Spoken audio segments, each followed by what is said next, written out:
am busy. I ate my bed and I fall asleep. Good evening, good to see you again. So happy for you.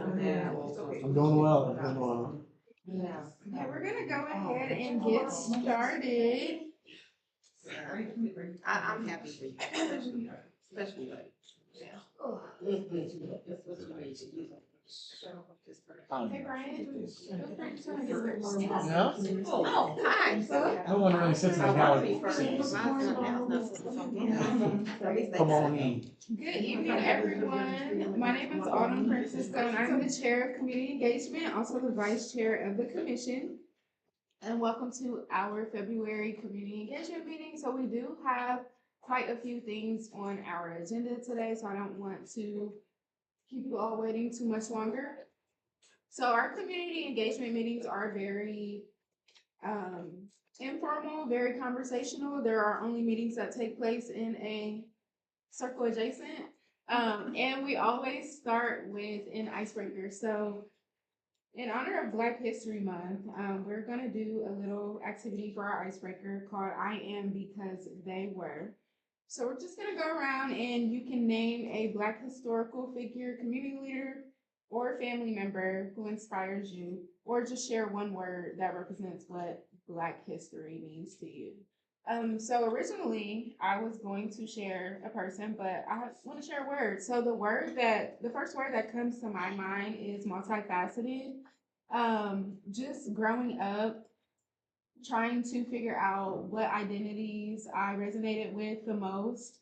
It was just always a struggle, and now as an adult, I find joy in embracing my intersectionalities and my multifacetedness. And we can go this way. Oh, beautiful. I haven't had time to think about this at all. My name is Sharif Benson. Yeah, I am because they were. I mean, it's easy enough. My parents wouldn't be here without them, wouldn't be here if they didn't move and come here. So I literally would not exist without the work and effort that they put in, and I wouldn't be as successful in where I am without their guidance and guiding hand. So I appreciate all their struggle and all their work. Hello, I am Brian, Bryan Curtis, with two S's. I don't know if I can find my person. It's also sent flies to go that way. Last, Okay. My name is Dana Dorsey. I am program manager with PACT on transformation. And I am because I'll say they were my aunt and uncle. My uncle is a musician, played guitar, and introduced my parents. So because of him, I was born. And then I am because of my aunt, his wife, because she worked for OSU and worked for the Extension Center. So growing up, I used to work there too and run around the building and learn about the neighborhood. So that's what brought me to this work. I don't know if it's here for the name and because they were. So our icebreaker is I am because they were, and you can either share for in honor of Black History Month. So you can either share someone that comes to mind or a word that comes to mind when you think of Black history. My name is Lynette Cashaw Davis. I'm a retired mental health administrator and a person in long-term recovery from substance use disorder. So I would say I am because they were.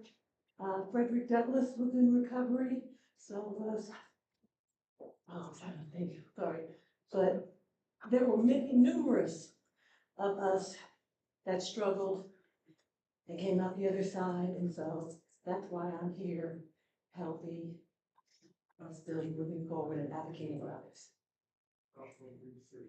My name is Naeem Banks. I'm a project manager for community relations at HUI Children's Hospital.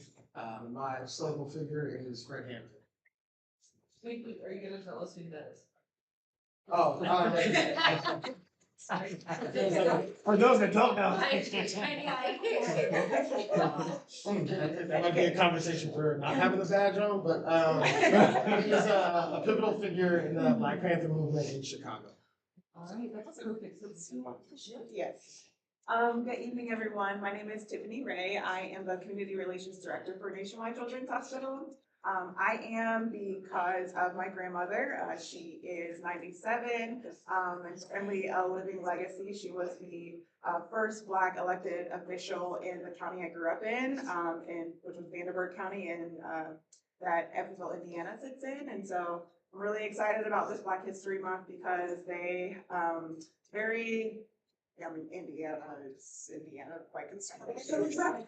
Evansville is certainly, but this month they are really highlighting Black individuals who have been trailblazers in the city and throughout the state. And so she's like posted all on banners and everything around downtown Evansville, which is like this big, but whatever. It's like 3 banners covers the whole downtown. So it's just really exciting and encouraging and inspiring for me. Always had been in my life, but now really to see this, kind of change in efforts and really recognizing individuals is phenomenal. Well, thank you, everyone. I'm Lisa Paul. I'm the Chief Community Service Officer for Primary One Health. And I am because they were, I think of my grandma, Afro-Latina, Herminia Cabezudo. She made incredible sacrifices and stayed at home and raised my brother and I so my mom could work full time and achieve my mom's personal goals. So she always put the family first and put herself last. And I am who I am today because my abuela. So thank you. Hello, everyone. My name is Maria Cortez, and I'm part of the community outreach team at OSU Webster Medical Center in the Office of Health Equity. That's very long. My historical figure has connections with my family. It's George Washington Carver. So those that don't know, he was a soil scientist. He did a lot more, but is more known for peanuts, revolutionizing growers and crops. So in the South, when they needed more labor, because of George Washington Carver, a lot of visas were extended to other countries. So my family's from El Salvador, and a lot of my great grandparents were able to come to the United States that way. And they took that back and now have coffee. So they grew coffee in El Salvador. So that's why I have a connection with George Washington Carver. Well, good evening. My name is Tisha. I'm the director of the Healthy Community Center, and I am because my grandmother was. And my grandmother was one of the, when the Madam C.J. Walker Salon opened up in Indianapolis, Indiana, she was one of those who was there as a stylist at the salon. And so she's part of that history. And then also she became one of the first Black female foremen for Allison. And she retired from there, and then they asked her to come back. And so she taught me a lot in business as far as, and she called it playing the game of life. And so I will always value that. So I am because she was.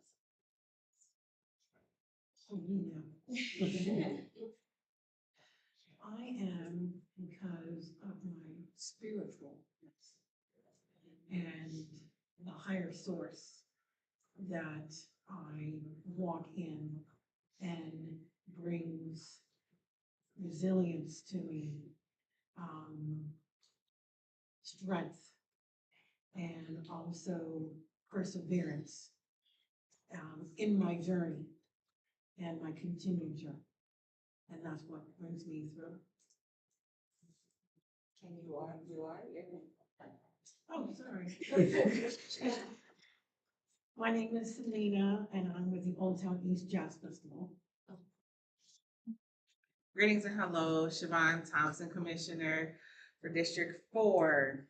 I am because they had a little moment since y'all were going to write something down. Because they organized when systems tried to silence them. Because they mothered children that were not biologically theirs. Because they prayed, marched, taught, built, and loved in the face of being unseen. I am because women before me carried vision in one hand and survival in their other. Because community leaders believed that saving one child changes generations because healers showed us that restoration is power, not weakness. Because of them, I lead with accountability and compassion. Because of them, I create spaces where youth are not just managed, they are seen, heard, and restored. Because of them, I do not just run programs, I build pathways for legacy. I am because they were, and because I am, someone after me. You just wrote that, you know. You ain't see me up here like, No, I did. Wow. She had the whole time. I think she got them prompts in advance. What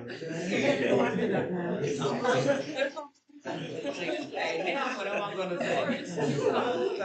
My name is Sylvia McLeod Smith. I am represented from Franklin Park Civic Association, which I represent from our church, which is Love Zion Baptist Church, where I serve as the associate minister there. But I am because of community from my grandmother, who started back in the South. My great-great-grandfather was a slave and walked from Virginia to North Carolina and bought up all this land so that we would have that now, today. And my grandmother was, and grandparents, both of my grandparents were missionaries, and they had farm and sold vegetables to the community. And so they was always out in the community that no one went without food. So that's my thing is about community. And so I've always liked being in community. At my church, I was the outreach minister for a while.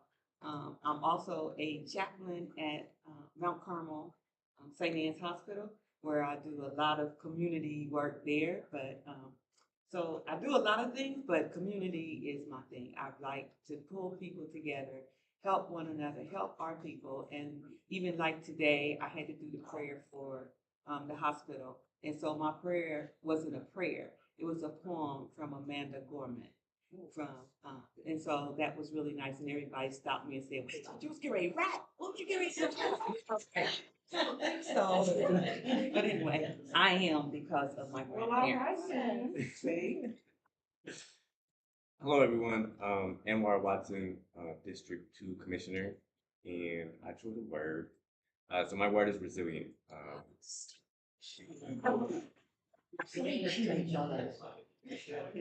I'm sorry, keep going. Apparently that wasn't the right word. It's the same word. Yeah. No, I chose that word because a lot of what I think about is the struggle of my previous generation. So think about like my grandmother who, despite being one of the smartest people I know, had to drop out of school in 6th grade because of like her family circumstances, and carrying that torch forward is really something I take with me every day. So resilience is my word. Great word. You can say the same word. I know. Well, no. I'll share a little family history too. I am because my family was like my great grandmother is Sally Hemings. So I'm a descendant of slaves, and I think at least daily, like how much different my life would be if she did not make the sacrifices that she did. And if her children would have chosen not to have moved to Ohio and not to have passed as white. Black History Month is very important to me and my family. My identity is something I'm still like learning and figuring out on the daily, meeting people from all walks of life from all over the world at my job. And I'm just really thankful to have landed in a community like this that is full of such cool experiences and family histories and personal histories. Like I just feel so fortunate to be here. Tell them what you do, because I forgot to do that. Oh, I take care of kids. Oh, and my name. My name's Jacqueline. Sorry. My name's Jacqueline Akoski. I'm a District 3 Commissioner. Yeah. All right. We made it all the way around. We Do did. do you want Dr. to Harris. go? No, really? Really? Come on now. Dr. Harris. I was in the rotation notes. All right, I'm gonna contribute just because I think it's really important to the conversation we're about to have. But Dr. Yurkowski is a pediatric geneticist, and I'm a pharmacist, and you all are here from different hospital systems. So I think it's important that we're about to have this conversation. I'm not gonna take up too much time, but please, afterwards, like during, let's talk, because I think we're all here for the same reason and for the same purposes. And it reminds me of something I forgot to mention, which is part of the reason I have the job that I have is not only for my parents, but because Martin Luther King said, of the greatest injustices, the ones in healthcare are the ones that are the worst and have the deepest impact. So I'm glad to see all the people around who are here to kind of support the work that you all do in the presentation we're about to have to hopefully educate us a little bit more about what we can do. So thank you. Great segue. So first, we are going to hear from the new director of the OSU Healthy Community Center, Dr. Reed. So she has a brief presentation to share with us all. You can stay seated, you can stand up, whatever feels comfortable for you, but we'll go through it on the computer here. I'm more comfortable on standing. That's a part of you. Okay. So you can go ahead to as we're around the corner, the Healthy Community Center is around the corner from this location. And we have been. Oh, sorry, I wanted to make sure that, yeah. That's okay. Our mission is to improve community well-being by providing accessible programs to promote the physical, mental, and social well-being of the community. This, the Healthy Community Center was actually co-developed, by the community. Most of you know that, and it's for the community, right? So there's a lot of pre-work that was done on the end, and I'm not the only one that can speak to that. Liza can speak to that. She can speak to it, so can Dr. Joshua Joseph, you're familiar with as well. We have over 100 community partners that you can see on the screen, as well as some others that are not here listed. And they help us to make things happen, right? So we have our programs. We have 5 sessions per year, which means that they are broken down into 8 to 10 week sessions, and there's 15 different types of programs. We have a teaching kitchen. How many of you have actually gone to the community center? Okay, so there's some who have not. Okay, so inside there we have, I'm gonna say, state-of-the-art teaching kitchen. It's very nice, and we can stream from there. We have cameras so you can see what's there, as people are preparing the meals. We also have a type of stovetop that sit on the table, so they can actually let's prepare some things. We have a fitness room. We have the Healthy Cafe, as well as a community garden, and of course the community room for gathering spaces. Some of the programs that we offer, and I say some because we are building, and that's culinary medicine and nutrition, fitness and wellness, and our gardening, and then we have some marquee community events. So our culinary medicine program, it's the goal there is to improve the health and wellness of our community through cooking and nutrition education. We have 3 pillars that we are looking at. The next slide. And what we have is food is medicine, cooking matters for diabetes, and health meets food. And so what we're trying to do is not just, the Healthy Community Center is trying to address the social determinants of health, as well as, improve health, right? And so we're trying to see how can we do that? What makes it, how is that, what is the best way to do that? And nutrition is one of those ways. And we have doctors on that are part of this program, as well as dietitians, dietetic students. Everyone is being a part of this. So we have the clinical side of it, and we bring people together. We have Cook with a Doc. They come, and people come and they can have conversations with doctors about food and how it is best fit for their health and everything. Next slide. These are some of the classes that are coming up for our rotation of the Lunch and Learn series, which is a very popular one. Today we had one, and we had healthy greens and beans and some cornbread, and it was very, very well attended.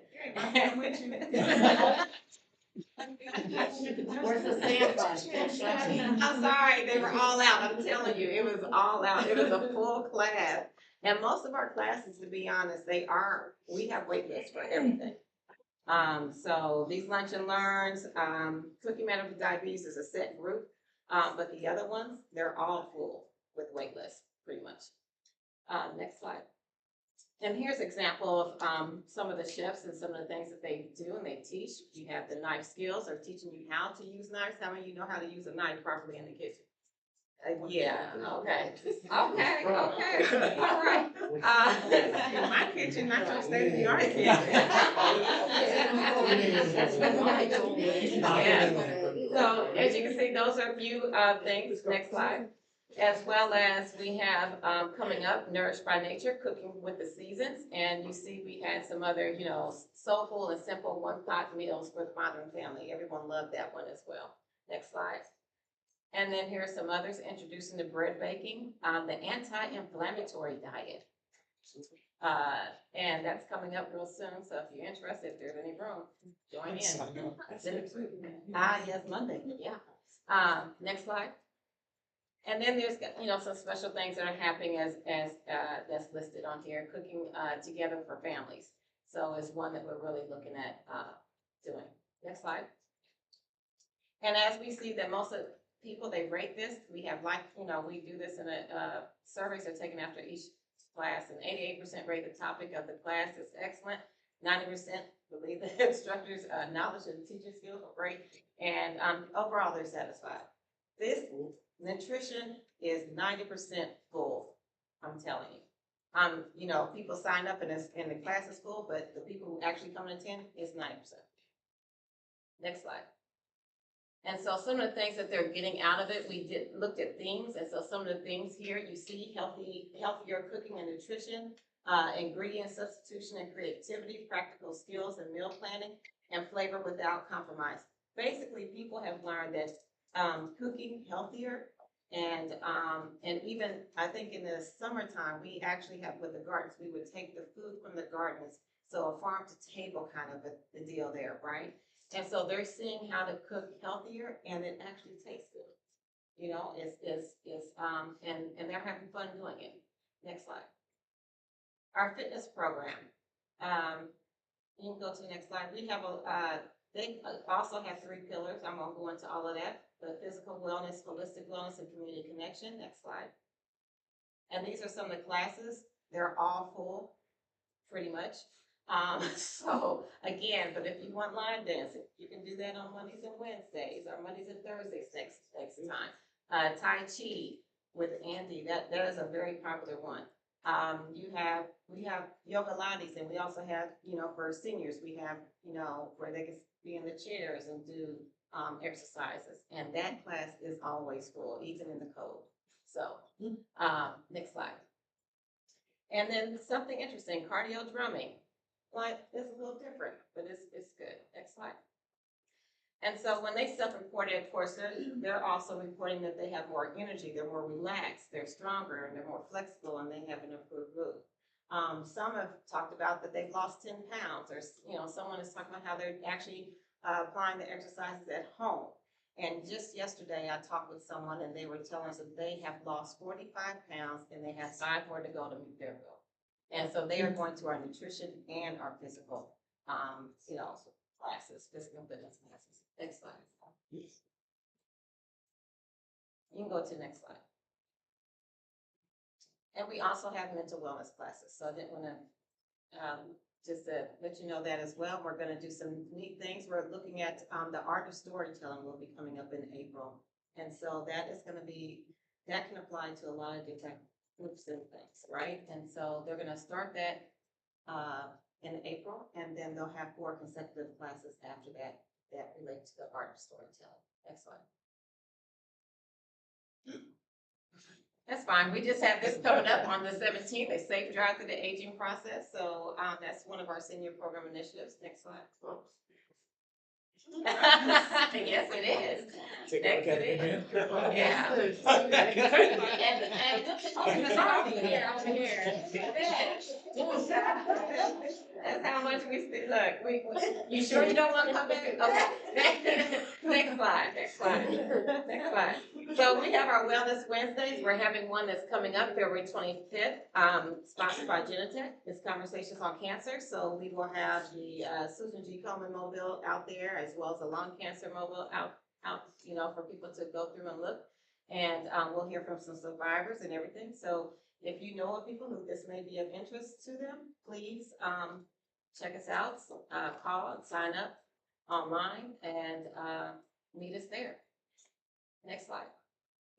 Is registration for like breast cancer screening available through the Healthy Community Center website? No. You have to talk with you have to go with Susan G. Komen. And for this in particular, this is not actually a screen. It's just to look at the mobile unit. Oh, got it. So Yeah, not doing a screen. We would have had to do that way in advance. So, but that's the same flyer for the event that talks on the 25th. Next slide. These are just some popular events that we had. Battle of the Bowls, you can see. Lisa was there for that. She could probably talk about it better than I could. It was amazing. Like, everybody in the neighborhood needs to have a team next year. We had URAC had a whole group. We had students from East High School. We had students from Columbus State. And we had community members, and then every table had a captain. And it was like, when they give you a basket and you have and these are the ingredients and you have to come up with, yes, that's exactly how it was. And it was so much fun. And then we took the samples of the food that we cooked and we gave them to the community. There were over 100 people there, just sitting around, just waiting for the food to be cooked and cheering on. So I just encourage you to attend that event if you don't want to cook. It was a lot of fun. Take the knives class. You can take the knives class first, and then you can join and cook. But it was fantastic. Yeah, and the thing, as you see the thing there, they had to cook something without an allergen. So that was the other next slide. And then Blooms and Brunch, that's part of our gardening initiative there. So we plan to do that again, and so we'll give more information on that us and coming. Next slide. And then you can go, this is called the Hickey Machine. So looking ahead, what we're trying to do is we're going to try to, we want to increase our youth programming at the Healthy Community Center and our chronic disease prevention initiatives.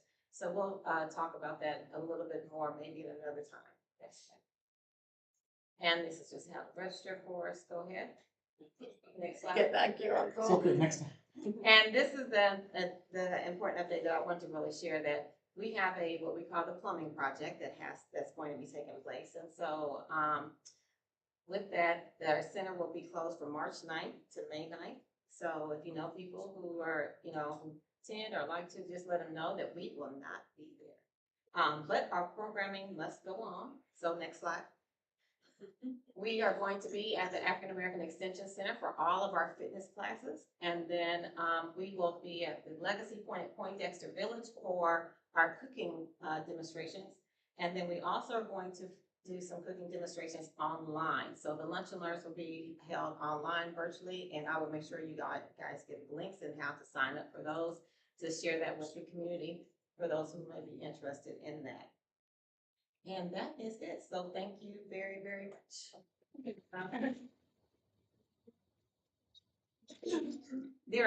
Everything at the Healthy Community Center is free. Everything is free. So Questions for Director Reed? Oh, I have a question. While the plumbing is happening, will the cafe and food weeds still be like operating and available for the? no, they will not be. So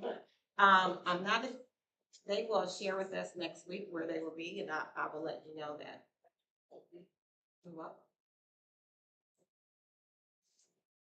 Thank you so much for coming to speak to us. Thank you. Providing us with all of those updates. If you don't mind sharing your presentation with me, I can send it out to you. Okay. So we can also have that information.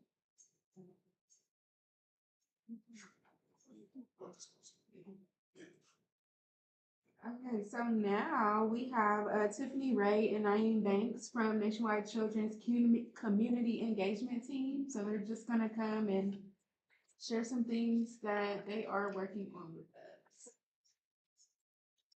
Wonderful, thank you. Thanks for inviting us out. We are not fancy and did not have slides. We went old school and did some printouts. So feel free to just pass these around. So again, I'm Tiffany Ray, this is Naeem Banks.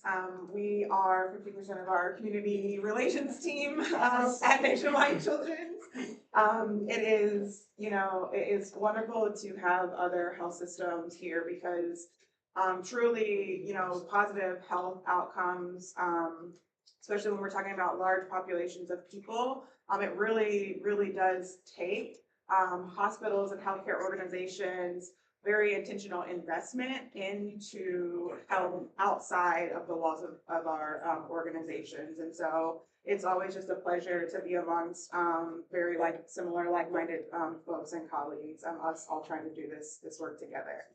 So we are going to just share a little bit of information about some of our what we call population health initiatives and ways that we engage in the community. So of course, when everyone thinks of Children's Hospital, it is all about taking care of children and their health. And of course, we've got a newer behavioral health pavilion, and so taking care of their mental health. But ideally, it would be fantastic if children did not have to utilize the services of our hospital if it's something that can be prevented. And so we are, especially those neighborhoods that are right around where our main campus is located, there is truly no reason that kids in the community should not have some of the best health outcomes, and that's just not what we're seeing.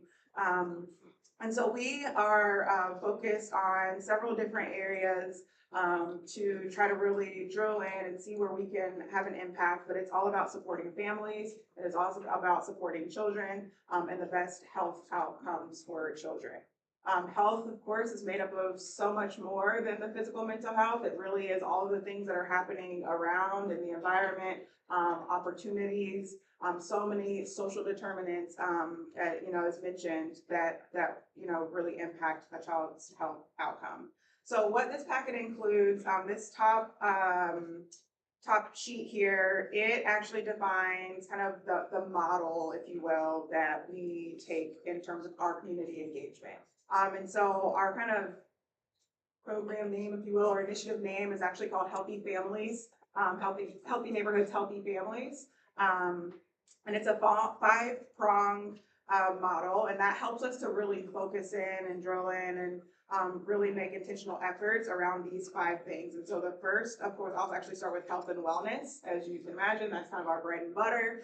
And so this goes beyond our hospital walls, where we have what we call school-based health centers. And so there are actual clinics, doctor's offices that are situated inside of school buildings. So we have turned classrooms into clinics, closets into clinics, any area that we can build out a clinic inside the school that a student can access primary care services. So just like they would go to a regular doctor's office to see their pediatrician, they can do so inside of schools. And so we do have one that has been at East High School now for I think about 8 years or so. The students are able to access their healthcare services there. So like their physicals, their shots for school, their teen health services, we do mental health assessments, things like that. We partner, I should mention that our current Healthy Neighborhoods, Healthy Families initiative, we started focus on the South Side, which we define that as 43205, 6, and 7. And so we have been doing that work for 15 plus years. We recently, in the last 5 years or so, expanded to the Linden area, where essentially we're taking all 5 of these different things.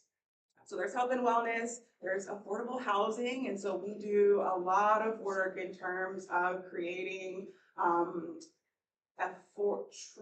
truly affordable housing in neighborhoods where families are already living.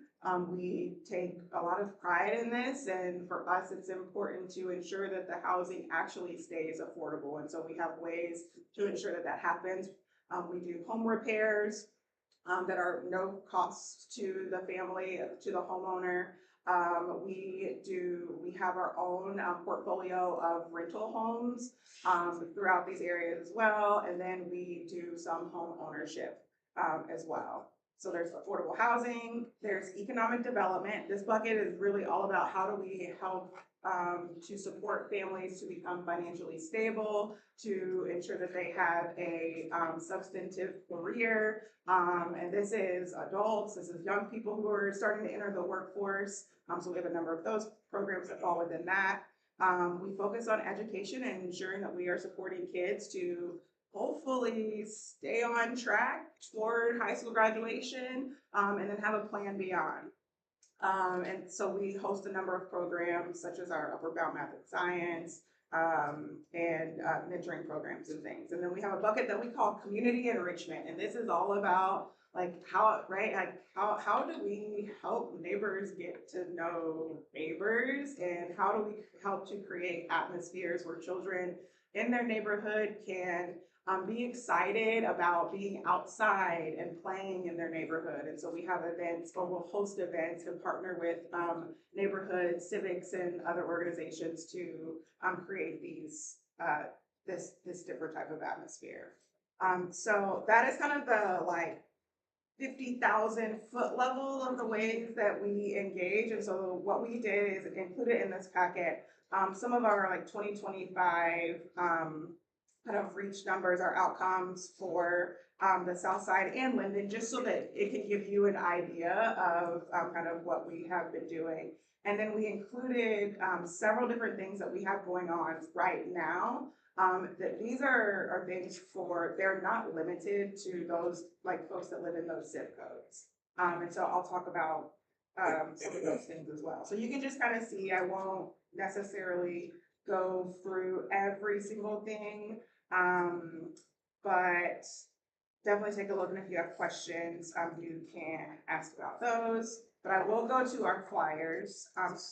So one of the things right now that we have, literally I think starts on Monday. So tax season is here and tax season is real.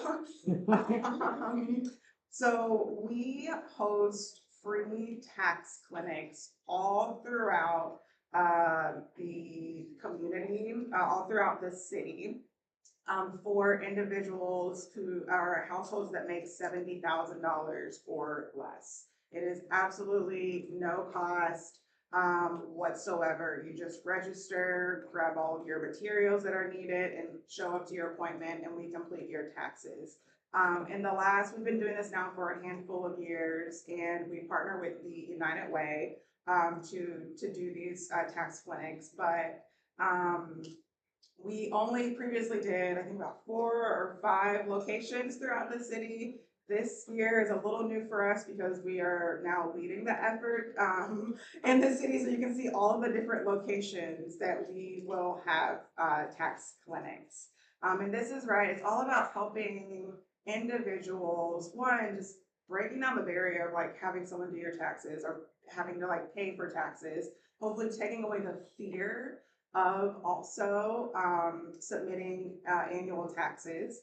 And then also ensuring that we are helping individuals maximize the benefits that come back from taxes. Along with the clinics, we then have some support to help, like, let's say I get $14,000 return back and my annual income is $26,000, which happens. That is quite life-changing and it's a large percent of your income that you did not previously have. And so helping to navigate how those like dollars, you use those for your family and use those responsibly. So we have our tax clinics that are starting here in the next week. Another thing that we've just kicked off is our paid summer work experience or summer youth employment program. Applications actually just opened this week and go, I think, through mid-March or end of March.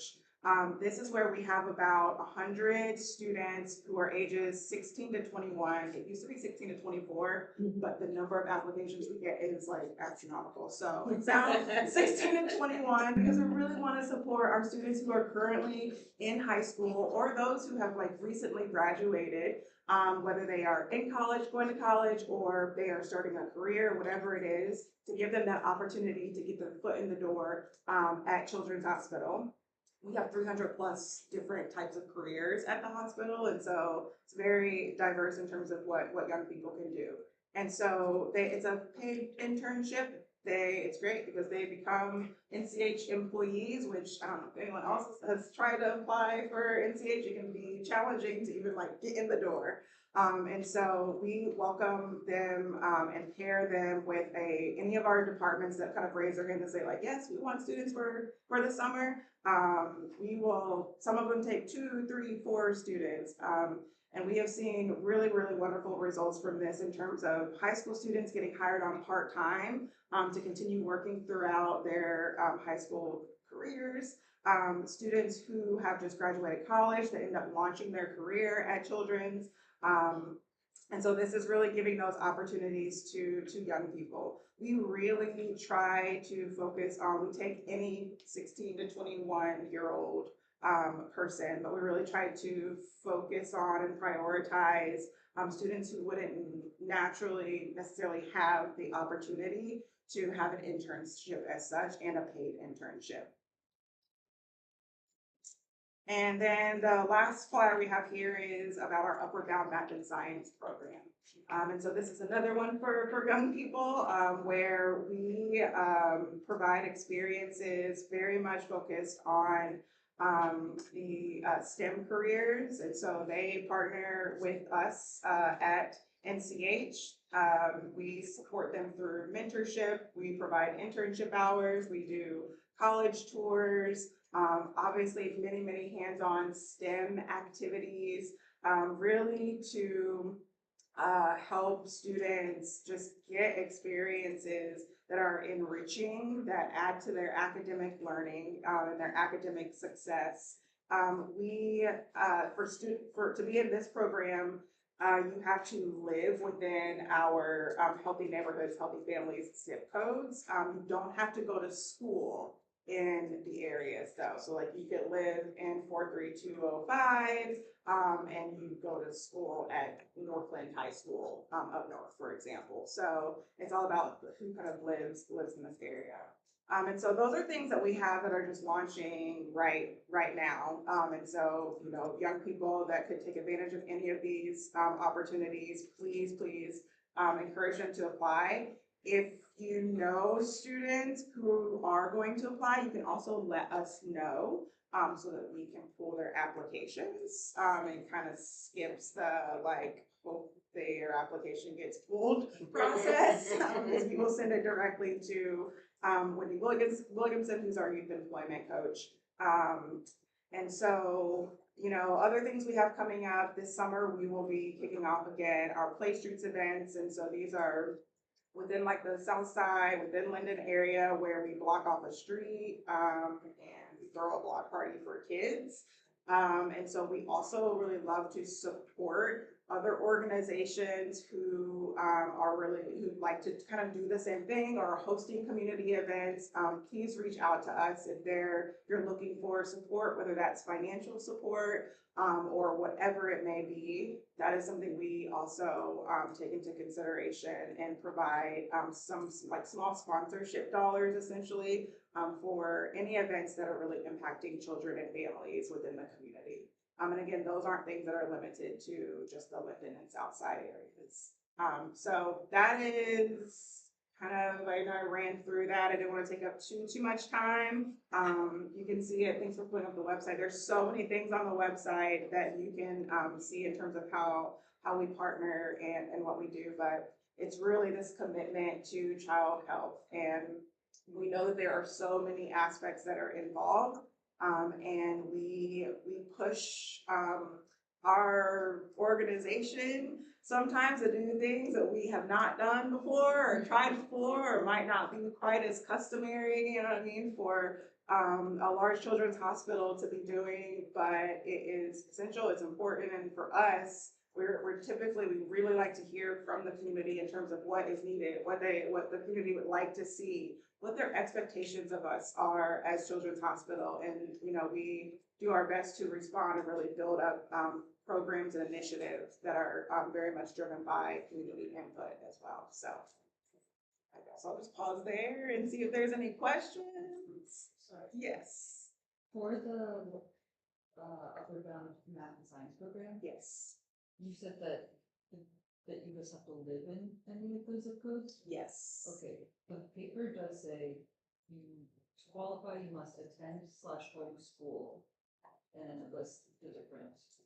Yeah, it's definitely, you just have to live in in the catchment area is kind of how it's defined, but you just have to live in the area. I just want to be sure. Yes. When it's home. Yes, yes. Literally just have to live in the area. For example, and then each of the students, they're assigned an academic coach.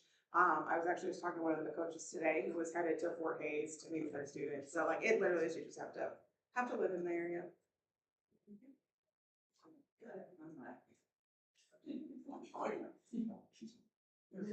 Is there any still? Yes. Love this would be. Is there a way to pull, like, anywhere to find this so I can show the folks at home? I pulled up the website, but is this anywhere? Question. It's okay if it's not, I just wanna. Maybe. I'm actually not sure. No worries. Probably on the Yes, and we can send out to make sure you all have these flyers and all this stuff. Thank you. You can actually see a nicer presentation. It's not this stretched version. So, Old Town East Jazz Festival, we have an event that we do every year at Blackburn Park, and in our community day, we do, it's catered towards children, we do children's zone, we have activities. Are you the best person, to get in contact with, because I've tried to contact for the past 3 years, I've got Yes. nobody to respond, so are you the person? 100%. Yes, please. I have cards on me as well. Awesome. Yes, please reach out to me and we will. Yes, because we're serving the same area. Yes. As well, so we'd love to have some type of partnership. Yeah, that sounds great. Love to. Awesome. This sounds exciting and I love it. With my affiliations with youth development, certainly we'll be in touch with this. Yes. Hey. Good stuff, good stuff. Wonderful. And we really, especially not even limited to the 4205 portion of the Near East area, but really, if there are other aspects, Naeem also lives in here. But we would love to be more engaged.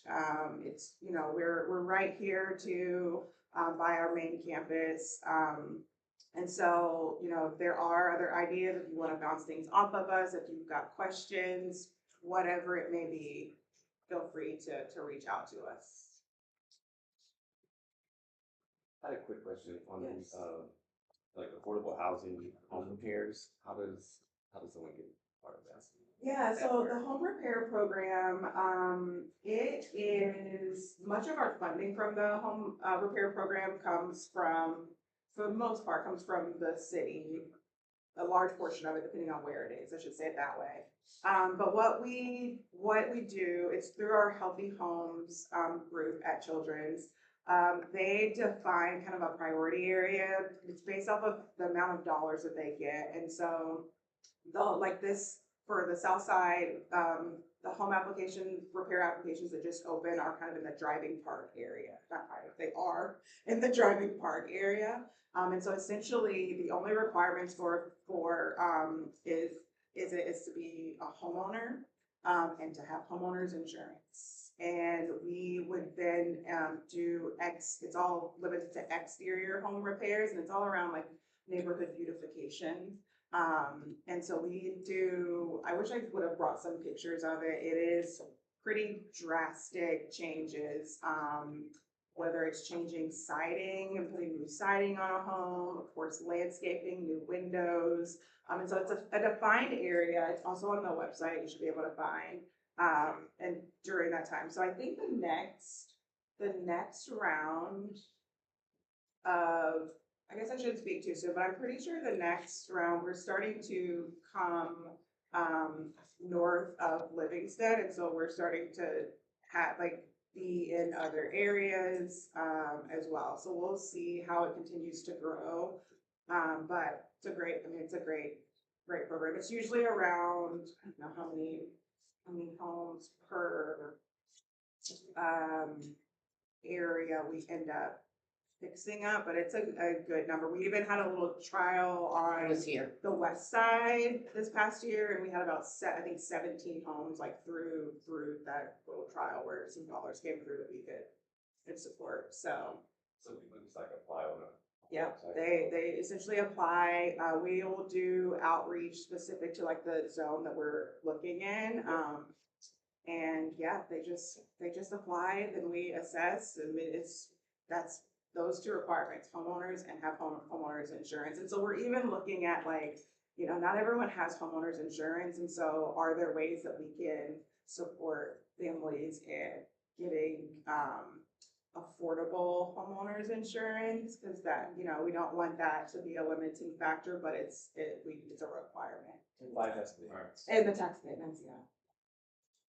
Sorry, why is that a requirement? You said, why is it a requirement? I don't know the exact answer. I don't know if it's funding sources and also just maybe also liability as well. So. Does look like with the application, there are documents that a homeowner. Yes. Apply with. And Yes. Limits. Yeah. Yes, there are covenants as well. That's also, that's sufficient, I guess, including. Yeah. I have a question. So, I would love to include a lot of these flyers. I'm having a caregivers retreat. I work for the Columbus Care Coalition at Columbus Public Health, and I'm hosting a caregivers retreat at Nationwide Children's in the Education Center on March 28th from 9:30 to 3. And a lot of our attendees in the past have been grandparents who are caring for youth. And we like to send them home with a lot of resources that they can utilize. I would love to include these. Absolutely. We're expecting 100 people. So. Okay. Yeah, we'll make sure we get all this stuff into you. I will reach out to you. Okay. Are you also doing the beautification project? We are still doing spring beautification, and so this is where we provide for start with civic organizations and other just area neighborhood organizations that would like to beautify the neighborhood, whether it is purchasing planters, flowers, it could be any type of landscaping. And so we provide funds to help support those efforts. We actually just had applications sent out this past Monday. So hopefully received, received them.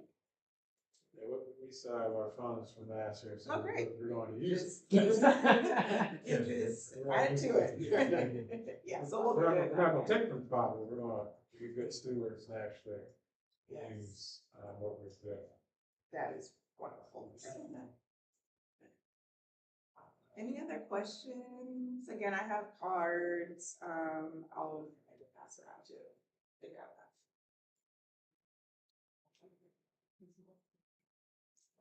Thanks for your time. Thank you so much. Thank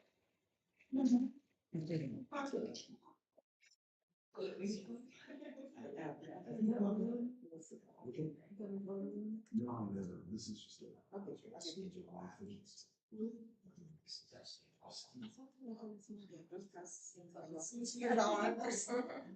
And we'll take a picture just so she doesn't Just take run a out. picture. Yeah, take a picture, please. And we can send out my contact right now too.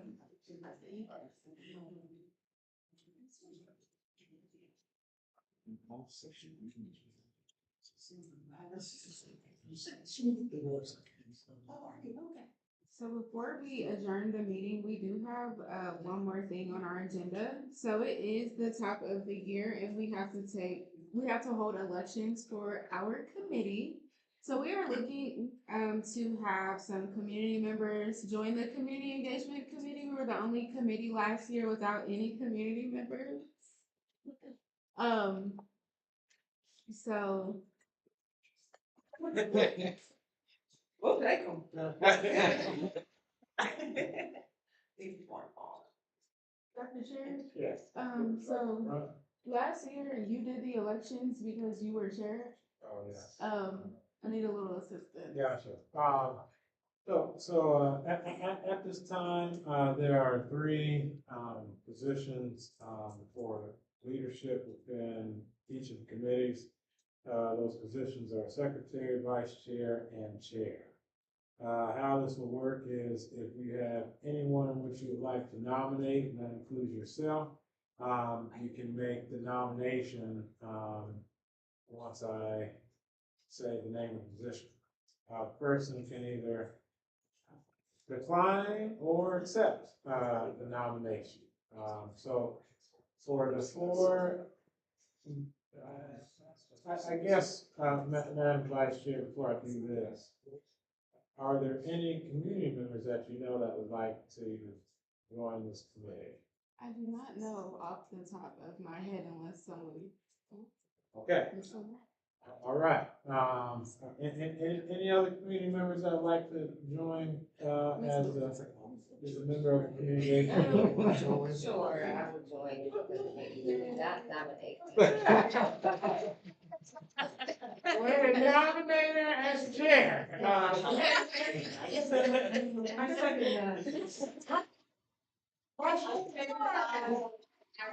that. Decline.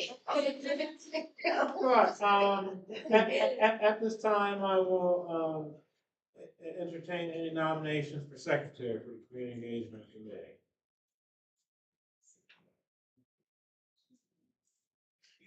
I nominate Jacqueline. All right. So I second that. Well, no need to second anything. We have Jacqueline's name for secretary. Is there anyone else? Anyone else? All right, Dr. Kowski, do you accept the nomination or decline? I accept. All right, you have accepted the nomination. All right, so now we'll go to nominations for vice chair. Are there any nominations for vice chair?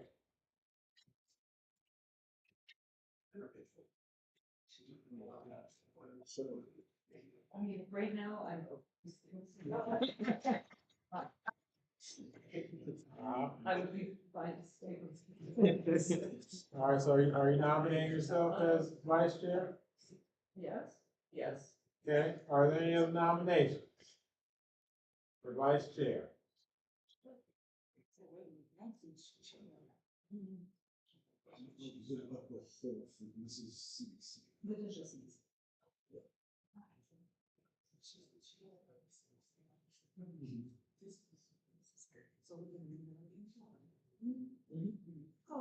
Okay. See the conversation over. Now, are there any nominations for chair, community engagement committee?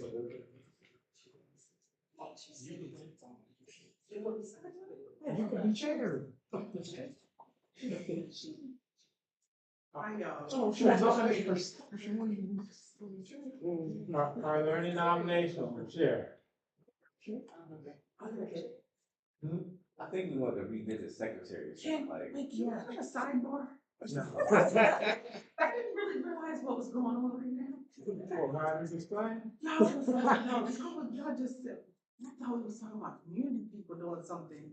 And then it got really real when it wasn't community. Yeah, it was so- us. And I was like, wait a minute. So community members are allowed to have positions on community engagement committee. And so by opening the floor for, when I asked Autumn if there's anybody that wanted to join the committee, that was their opportunity to now be put to this pool of people that could be elected to any of the positions.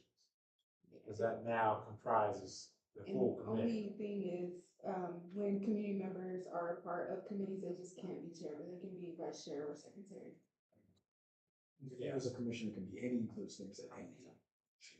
So, yeah, so Yes. community members can be vice chair or secretary, but they cannot be chair of this committee, as well as planning and zoning. Any other questions? Got it? We still have no nomination for chair. So, let me know. I thought we were Yeah, going we that. want to be busy secretary, I was like. Well, nothing's been closed, so. If you want to be secretary, just So, nominate. another nomination for secretary. Are you self-nominated? I don't know what we're doing right now. At this point, I'm just like. All right, Commissioner Thompson, do you accept or decline the nomination for secretary? I wasn't nominated. You just nominate. I'm wired this morning. Yeah. Do you accept what? Do you accept or decline? I can accept. Okay. Like, Now, back to chair. Are there any nominations for chair?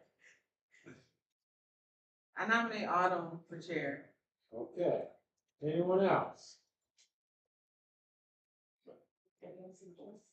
Okay, nomination period is now closed. All right, so, all right, so we have, let's just do the easiest route. So, when I say this, you just say yay or nay. Okay, real simple, real simple. That includes community members now, that don't fit. All those in favor of Autumn Francisco being chair of community engagement committee, please detail by saying yea or nay. Yay. Yay. Any nays? All right, the yeas have it. Congratulations, Autumn. All right. For vice chair, we have Dr. Mikowski. We have all those in favor of Dr. Mikowski being vice chair of community engagement committee. Yeas. Yay. Yay. Any nays? All right, the yeas have it. Congratulations, Jackie. All right, so now, since we have two for secretary. Okay? Now, Jacqueline, you can remove yourself, Well, or there's gonna be a split vote. I think I will remove myself Okay? and remain backup because it is hard to be present all the time. Sorry, so I got you. Oh, thank you, bro. All right, since we now have one nomination for secretary, for Commissioner Thompson, all those in favor of Commissioner Thompson being secretary of community engagement committee, please indicate by saying yay. Yeah. Any nays? All right, congratulations, you now have your leadership for, it's a community leadership framework. That felt so wonderful. Such a. yeah, at least it wasn't We just said that like, community member for last year. Or she just on there. Sharika's video in 2 weeks. What happened in 2 weeks? Say that out loud. Planning and zoning have to. We have to do this exact same thing. Oh, okay. So we now have new community members. Yes. too, right? Yes, congratulations. Yeah. One or two. And they're both always here, so. I know, this is so We love that. Yeah, it's easier.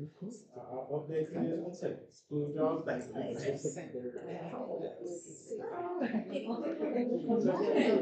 so then, I think that's how it works.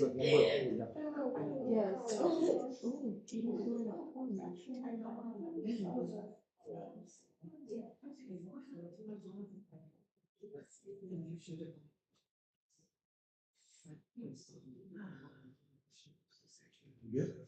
Are there any community events anyone would like to share or anything else? Besides all the wonderful events you guys. For the folks at home. So February 28th, the Red Cross is having a community All of Us blood drive. as well as April 11th, if I remember correctly. The reason this is so important, especially with all the healthcare folks we have in the room, is sickle cell crisis is higher amongst folks of African American ethnicity. Our neighborhood is mostly currently folks of African American ethnicity, meaning that we are higher likelihood of having sickle cell in our neighborhood. Nationwide Children's also specifically takes care of children with sickle cell. So I'm asking everyone to be aware of these donation opportunities, that please come and get blood. Regardless of your ethnicity, increasing the supply of blood is a great thing for people who need it, and for literally decreasing the price of blood for the hospitals that service it. So it's kind of like a really good thing to come and get blood. So the more that we have, the easier it is for people to get access. So I just ask everyone in the room, if you're able and willing, to please come out and donate. The Red Cross building is also literally around the block from here. So if you're walking, if you're riding your bike, hopefully it'll be warmer by April. So please come out and do that. It's April 11th and then also February 28th, which is February's Saturday. I did think of one. So the Division of Genetics and Genomic Medicine at Nationwide Children's Hospital hosts a rare disease day every year. This year it is February 28th from 9 a.m. to noon. Bring your kids, bring anybody you know who might have a rare disease. You don't have to have one. You can learn about rare diseases and how we take care of children with them. And have a little fun, play some games, get your face painted. It is a registration event because there are some guest speakers from other places in the country. Cool. So I'll put that information in the meeting minutes. You guys are interested. I wanted to share that Primary One Health has a dental clinic at Columbus Public Health. So please, you can go to our website, primaryOneHealth.org, and take advantage of it. I want to also share that we have a vision clinic in Main Street, on East Main Street, right next to the Columbus neighborhood housing. And we also have a pretty robust substance use disorder program in that site specifically. We have a physician, we have a nurse practitioner, and we have behavioral health therapists, and we just received a grant for a peer support specialist. So this is somebody that is currently in recovery, that has been in recovery for many, many years, that is supporting our population that is starting recovery, and we're able to link them. We're also getting ready to start in March, intensive outpatient program for recovery for substance use disorder. Once I have the flyer, I will get it to you to have it on the website. As you know, many of our family members suffer from substance use disorder. It affects any of us. And I just wanted to let you know that we are here and we are present to help the community. And it's just 1 block away. So We do have an event that I wanted to share, February 24th, the Near East Side Food Access Collaborative is meeting. The Office of Health Equity, along with the College of Social Work, OSU's College of Social Work, are creating a needs assessment and access assessment for the community. So if you, your organization, or just have personal interest on what is food access looks like on the Near East Side, please come and join. We really want to make this a collaborative questionnaire, making sure we have community members, volunteers, food groups, the consumer, whoever uses the food pantries or other locations. So February 24th, 5:30 p.m. at the Healthy Community Center. 5:30 p.m. 5:30. So February 24th. February 24th. Oh, yeah, I should probably just share that. On our website, we have places where we can share this information. So flyers are helpful because we leave them out for folks that come out here. I usually try to find everyone's information, put it on our website so you don't have to. But after, this is actually a lot, so it might be hard to get all the website. But there is a spot to add your own community events onto our calendar, just so if there's any folks that are seeing our calendar, you're not seeing yours, they'll see it. But obviously, you all have websites as well, so folks can find that information. Just as many places as we can put it so that people can see it as helpful.